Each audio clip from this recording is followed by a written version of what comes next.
Oke, ketemu lagi dengan saya, Ignatius Aryano Putranto. Kali ini saya akan menyampaikan beberapa hal berkaitan dengan materi Database Management System. Ini materi pertama, jadi buat teman-teman yang ingin mempelajari konsep Database Management System atau sistem manajemen basis data, ya, untuk pengen belajar konsepnya dari awal bisa menyimak materi ini. Untuk materi-materi yang saya sampaikan di sini, saya ambil dari bukunya Hover, Modern Database Management, terbitan tahun 2011. Oke, chapter yang pertama, Database Environment and Development Process. Nah, apa yang akan kita pelajari di sini nanti, tujuan pembelajarannya ada beberapa hal. Yang pertama, setelah mempelajari bab 1 ini diharapkan kita dapat semakin memahami apa saja terminologi-terminologi kunci yang masih berada dalam konteks manajemen basis data. Jadi misalnya teman-teman sering mendengar kata entity, kemudian database itu sendiri, kemudian data, informasi, relationship, dan lain sebagainya. Nah, nanti akan kita bahas di chapter yang satu ini berkaitan dengan istilah-istilah dalam konteks manajemen basis data tersebut. Kemudian tujuan pembelajaran yang kedua diharapkan nanti kita dapat menyebutkan atau mendeskripsikan apa saja sih sebenarnya batasan-batasan atau kendala atau masalah yang dialami oleh sistem pemrosesan file yang sifatnya masih konvensional. Jadi conventional file processing ini adalah sebenarnya konsep awal sebelum ditemukannya konsep database. Kemudian tujuan yang ketiga diharapkan kita dapat menjelaskan apa sih keuntungan atau manfaat menggunakan basis data atau database jika dibandingkan dengan konsep yang awal, yaitu pemrosesan file secara tradisional. Nah, kemudian tujuan berikutnya masih terkait dengan database, diharapkan kita dapat mengidentifikasi cost dan resiko-resiko apa saja kalau kita menggunakan pendekatan basis data. Kemudian tujuan selanjutnya diharapkan kita dapat mendeskripsikan komponen-komponen yang menjadi bagian dari lingkungan basis data. Kemudian selanjutnya learning objective berikutnya, identify 4 categories of application that use database and their key characteristic. Jadi diharapkan kita dapat mengidentifikasi setidaknya 4 kategori aplikasi yang menggunakan basis data serta bagaimana karakteristik aplikasi tersebut. Kemudian ini tujuan berikutnya, jadi untuk tujuan pembelajaran memang cukup banyak ini karena ini konsep dasarnya. Tujuan berikutnya diharapkan kita dapat mendeskripsikan life cycle of a system development project, jadi siklus hidup proyek pengembangan sistem. Nah, kenapa itu menjadi penting, kaitannya apa dengan basis data? Karena nanti ketika kita melihat tentang siklus hidup pengembangan sistem, ya, menjadi sangat penting terutama ketika kita akan membuat basis data sebagai bagian dari sistem yang kita kembangkan tersebut.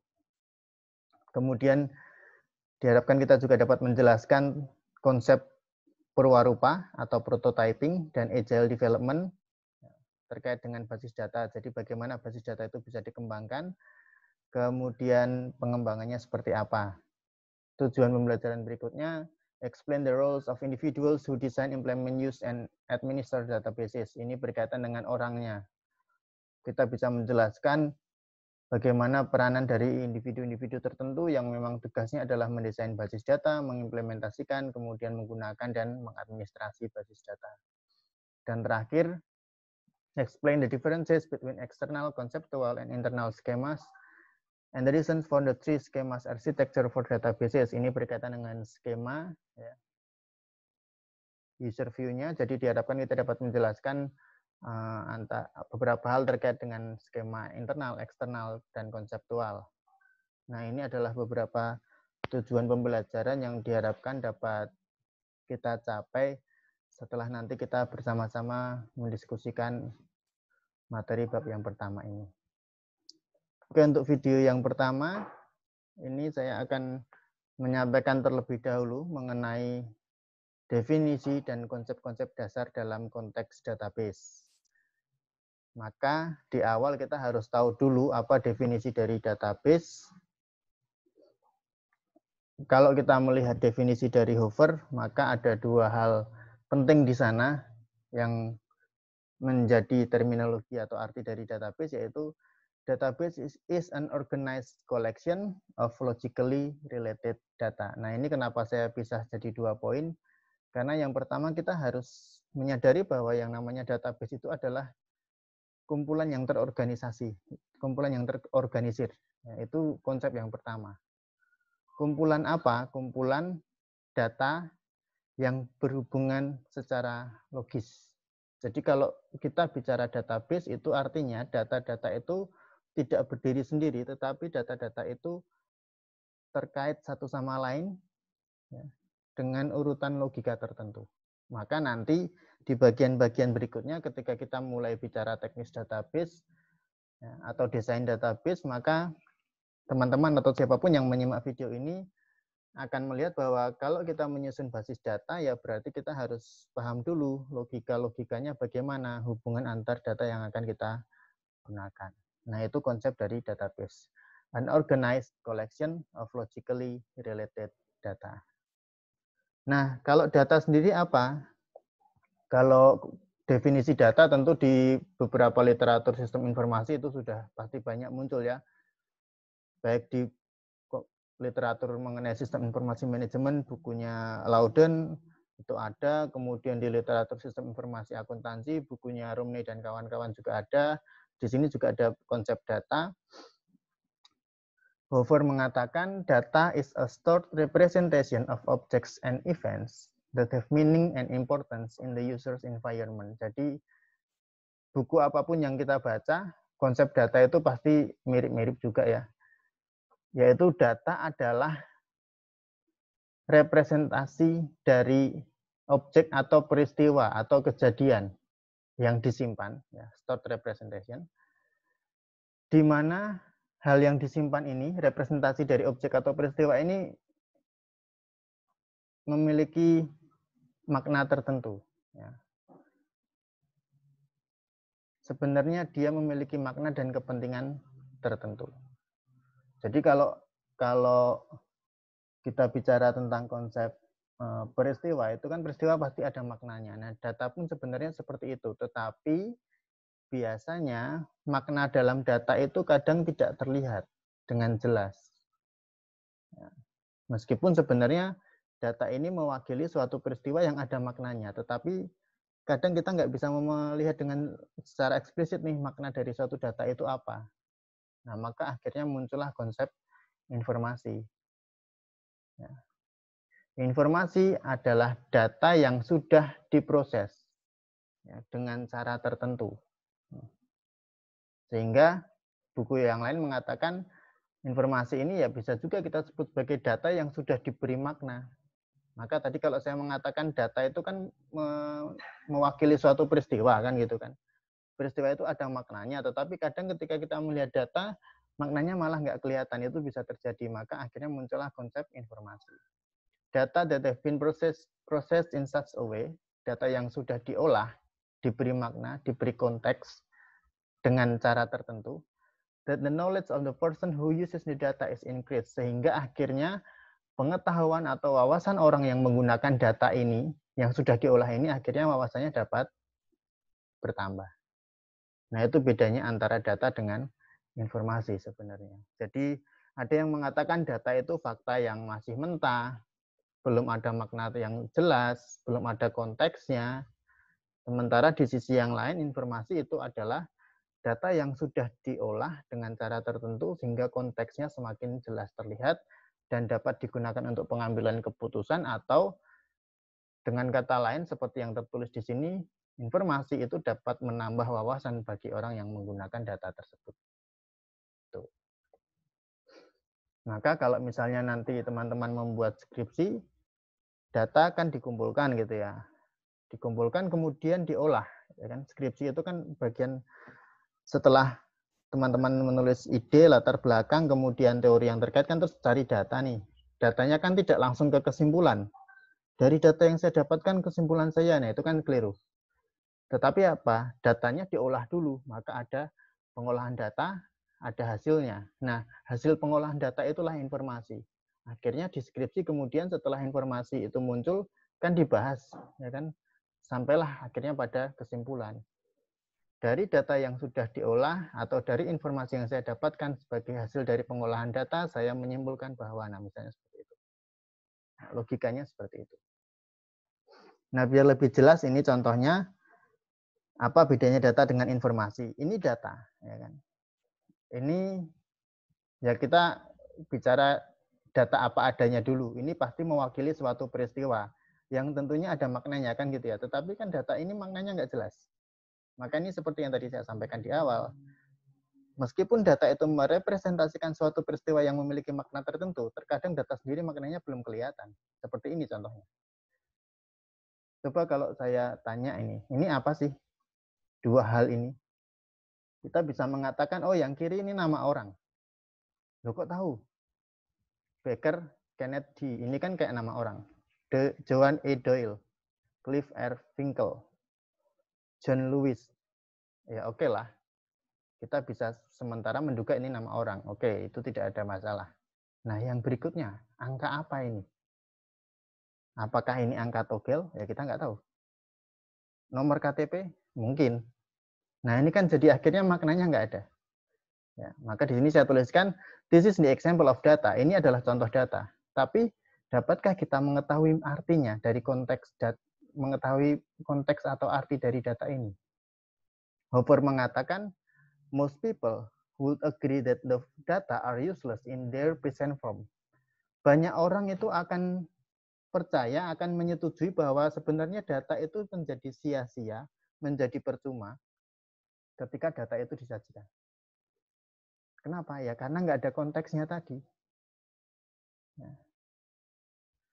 Nah, terus bagaimana agar ini bisa useful, bisa berguna, tidak lagi useless? Harus diberi pemaknaan, harus diberi konteks agar menjadi informasi. Bagaimana caranya data itu bisa diberi konteks sehingga akan muncul informasi yang bisa lebih berguna bagi kita? Nah, kalau menggunakan bukunya Hopper itu, ya, dia mengajukan ada dua cara sebenarnya untuk mengubah dari data menjadi informasi. Yang pertama, caranya seperti ini, diberi konteks yang jelas. Maka kalau tadi di awal kita hanya dapat data kiri dan kanan ini, setelah diberi konteks jadi jelas, oh ternyata memang yang sebelah kiri tadi benar nama orang, lebih tepatnya nama mahasiswa. Kemudian yang angka-angka yang banyak tadi adalah ID-nya dari setiap mahasiswa itu. Loh kok bisa tahu ya? Karena konteksnya ini semakin terlihat jelas di sini. Bahwa dua data tadi konteksnya adalah mahasiswa yang mengambil kelas tertentu. Di sini ceritanya data mahasiswa yang mengambil mata kuliah Business Policy. Karena kalau hanya nama dan ID saja tidak cukup untuk menunjukkan bahwa itu konteksnya adalah mahasiswa yang mengambil mata kuliah tertentu, ditambahkan atribut yang lain, yaitu majornya apa, GPA-nya atau IPK-nya berapa. Ditambah di sini ada kata semester berapa, maka jelaslah konteksnya bahwa ini adalah informasi tentang mahasiswa. Maka yang tadinya tidak jelas, useless, ini sekarang menjadi useful. Wawasan kita setelah melihat ini akan semakin bertambah. Oh, ini ternyata urusannya tentang mahasiswa yang habis KRS ngambil mata kuliah tertentu. Itu cara yang pertama. Cara yang kedua, Hopper mengajukan konsep mengubah data menjadi informasi dengan cara membuat peringkasan data. Nah, ini nanti pendekatannya berbeda. Kalau ini lebih arahnya lebih ke bagaimana data itu disajikan secara ringkas. Maka di sini yang diberi contoh misalnya persentase mahasiswa yang mengambil mata kuliah berdasarkan major studinya atau berdasarkan konsentrasi studinya dibuat dalam bentuk pie chart. Nah, ini juga bisa.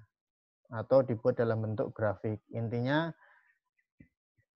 data yang tadinya useless, nggak berguna, itu akan bisa menjadi informasi yang useful dengan cara kita buat grafik seperti ini untuk menunjukkan summary datanya seperti apa. Nah, itu dua cara yang diajukan oleh Hover agar data yang tadinya useless menjadi informasi yang useful.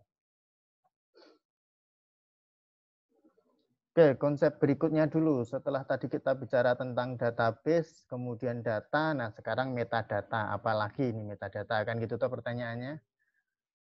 Metadata didefinisikan sebagai data that describe the properties of or characteristic of end user data and the context of that data. Jadi gampangnya kita bisa mengatakan metadata itu datanya data. Bingung nggak? Gini, jadi kalau kita bicara metadata, di sini ada 3 poin penting yang saya highlight sebagai bagian dari definisi, ya agar teman-teman mahasiswa tidak hanya hafal definisi, tapi bisa paham juga definisinya itu mengatakan apa.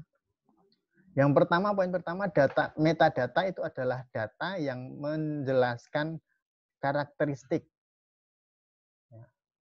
Jadi kalau kita bicara karakteristik data, itu sebenarnya ngomong metadata.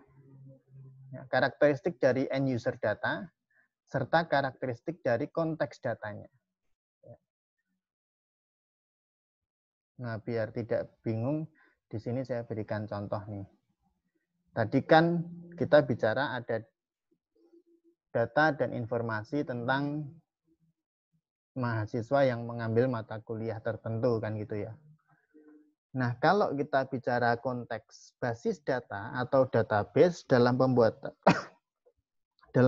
database, kita juga harus tahu dulu metadatanya bagaimana atau karakteristik datanya bagaimana. Misalnya,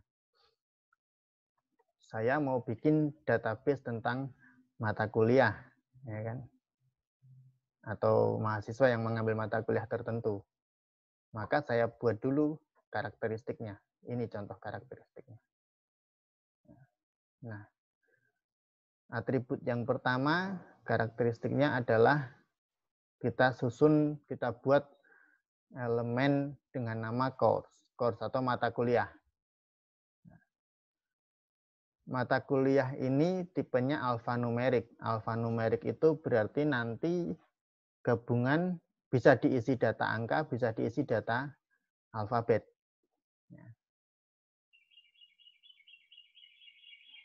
Kenapa seperti itu? Karena contohnya di sini nama mata kuliah kode course-nya MGT 500. Ya kan, ini kan alfabet, ini number.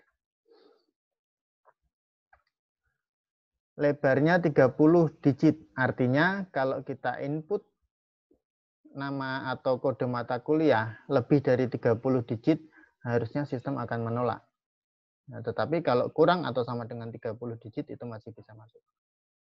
Deskripsinya, course ini merepresentasikan course ID MGT 500, itu kode mata kuliah, dan nama mata kuliahnya, business policy. Jadi 30 digit itu sudah termasuk spasi di sini, sudah termasuk dari M sampai Y, nah itu. Nah, itu yang harus kita buat. Kemudian masih ada item lainnya, data item lainnya. Section. Nih, section 2. Nah, ini kalau section itu nanti tergantung dari konteksnya apa, tergantung masing-masing interpretasi pembuat basis data. Ya. Semester, alfanumerik, lebarnya 10. Semester berapa, tahun berapa. Kemudian nama, ini keterangannya adalah nama mahasiswa. ID, ini keterangannya nomor mahasiswa atau NIM. Jadi intinya metadata itu adalah semua karakteristik mengenai data yang nanti akan kita masukkan dalam basis data. Harus dibuat dulu ini secara detail. Tuh, maka tadi saya mengatakan kalau konsepnya metadata itu adalah data dari suatu data.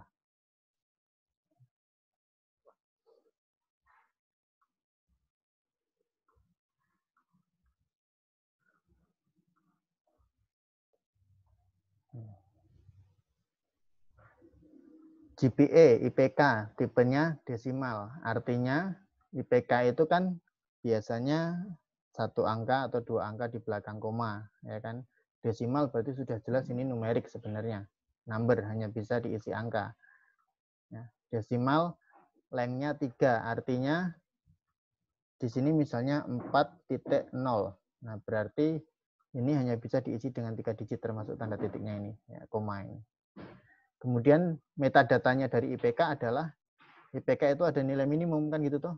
Minimum IPK berapa ya? 0,0. Berarti nanti kalau diisi minus 1, nah itu nggak akan mungkin. Ya. Karena sudah ada batasan minimumnya. Maksimumnya berapa? Dimanapun IPK itu maksimal 4.0. Nah, kalau ini sudah di-set seperti ini, berarti nanti kalau kita input datanya ke dalam database nih ya, data IPK, kita isi 4,1, maka sistem akan menolak itu. Karena di sini sudah kita set maksimum 4,0. Jadi hal-hal seperti inilah yang harus kita tentukan di awal kalau kita bicara tentang konsep database. Kita tahu data apa saja yang akan kita masukkan ke dalam database, kemudian karakteristiknya bagaimana tiap data itu. Nah, itulah yang kita sebut dengan metadata. Nah, maka nanti teman-teman juga akan mempelajari hal seperti ini. Misalnya bikin database kependudukan. Kita harus tahu dulu data apa saja yang akan dimasukkan. Terus metadatanya bagaimana. Misalnya NIK. NIK hanya ada sekian digit tertentu. Yaitu yang akan ditaati nantinya oleh sistem. Begitu tentang metadata. Nah, maka kemudian kalau kita sudah tahu data itu apa, metadata itu apa, database itu apa, nah maka di sini saya mau menyampaikan bahwa data itu dapat disimpan dalam file atau database. Data can be stored in files or in databases. Nah, nanti di video yang berikutnya, kita akan mencoba melihat satu persatu. Apa sih bedanya penyimpanan data dalam file dan penyimpanan data dalam basis data. Oke, penasaran kan ya? Apa sih bedanya antara file processing system dan database? Nah, kalau penasaran, jangan lupa subscribe channel ini. Nanti kan akan ada update nih dari saya tentang apa sih database itu. Oke, kira-kira itu. Sampai jumpa di video yang berikutnya.